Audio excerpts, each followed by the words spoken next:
On August 26, our school district released its restart plans, which outlined the health, safety, teaching, and learning strategies we will be implementing across our 46 schools and district sites to keep our staff and students safe as we return to school this fall. Our teams have been working diligently to ensure all of our school buildings are ready for September 10th. We want to take you through an example of some of the things we are putting in place to ensure that our schools are engaging and safe places to learn. Health and safety is our top priority in our back-to-school plan.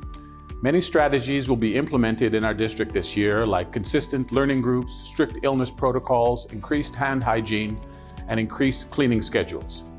We've been working with the Ministry of Health, the BC CDC, Ministry of Education, and our district's health and safety teams to ensure that we have the supplies and knowledge we need to keep our schools healthy and safe. We know that hand hygiene is one of the most effective actions we can take to reduce the spread of COVID-19. Students and staff have abundant access to hand hygiene stations throughout every school, including sinks and hand sanitizer. Our custodial teams have been trained to follow the infection control procedures as outlined by WorkSafe BC and the BC CDC. General cleaning and disinfecting of all district sites will occur at least once every 24 hours. Frequent cleaning and disinfecting of high-touch surfaces like doorknobs, light switches, and desks will occur at least twice every 24 hours. Schools will also have access to disinfectant wipes to ensure easy access to additional cleaning products. The district has purchased over 44,000 masks to ensure that every student and staff member has access to reusable non-medical face masks.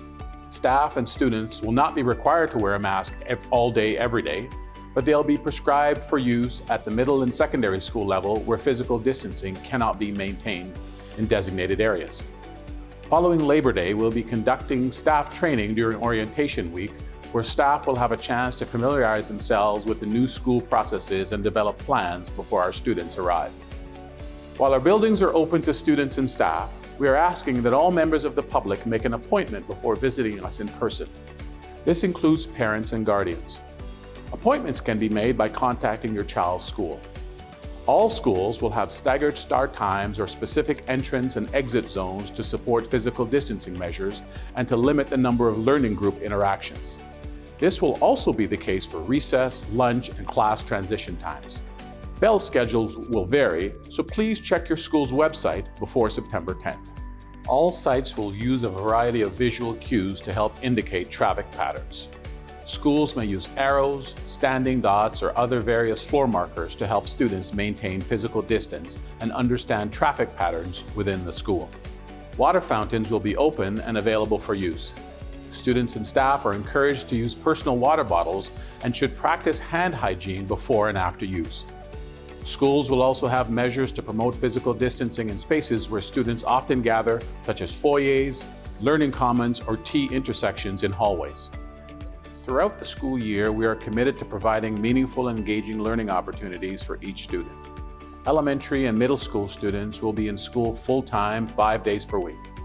Secondary school students will be in school for face-to-face instruction approximately 60% of the time, with the remaining time being accommodated through a blended learning model.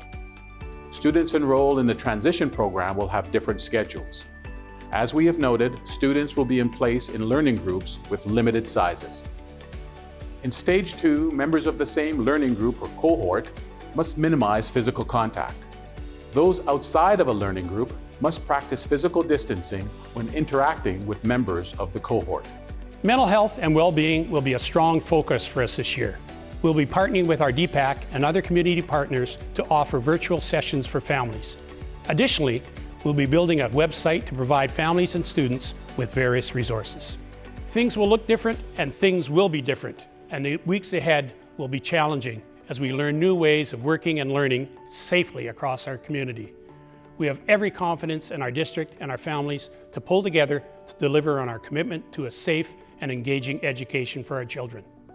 And we are committed to working together to ensure that our schools will be places where kids can be kids. On behalf of our educators, support staff, and leaders at the Abbotsford School District, we look forward to welcoming you back.